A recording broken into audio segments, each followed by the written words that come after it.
25 মে বিদ্রোহী কবি কাজী নজরুল ইসলামের জন্মদিন আজ।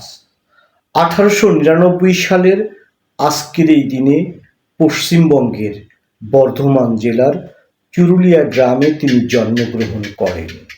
মসজিদের কাজ, পুঁথিপাঠ এবং লোকগানের সম্পৃক্ততার কারণে দুরন্ত কৈশোরী তাকে গড়ে তুলেছিল এক অভিনব শিল্পী সত্তায়। অভাব ছিল তার জীবনের নিত্যসঙ্গী। কবি ছিলেন বহুরূপী, তার একই অঙ্গে ছিল অসংখ্য রূপ।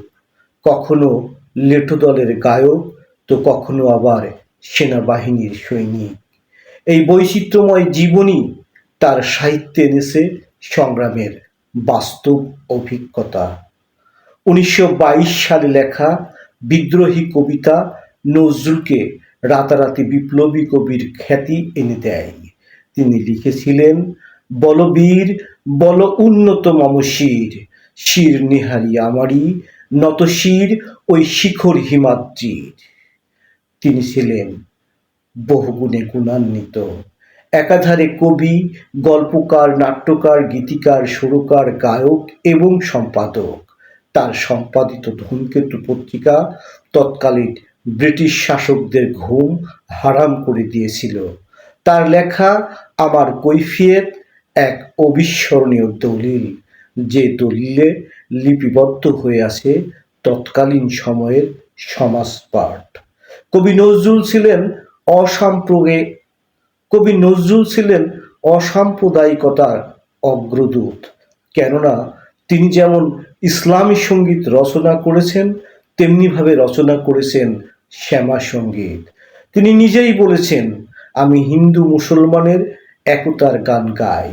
অথচ এই বিপ্লবী কবিকে ব্রিটিশরা একবার নয় অসংখ্যবার গ্রেপ্তার করেছে, তাকে কারাগারে পাঠিয়েছে। অথচ তার কলমকে থামাতে পারেনি। কারাগারে বসেই তিনি রচনা করেছেন, লাথিমার ভাঙড়ে তালা, যত সব বন্দিশালায় আগুন জ্বালা। 1976 সালের 29 আগস্ট এই বিদ্রোহী কবি চলে যান অনন্তের পথে। তিনি শুয়ে আছেন ঢাকা বিশ্ববিদ্যালয়ের মসজিদ প্রাঙ্গণে। এত বছর বাদেও নজরুল ইসলাম আজও আমাদের জন্য সমানভাবে প্রাসঙ্গিক। কেননা তার রচনায় আছে সাম্য, মানবতা, প্রেম, দ্রোহ ও জাগরণের আহ্বান।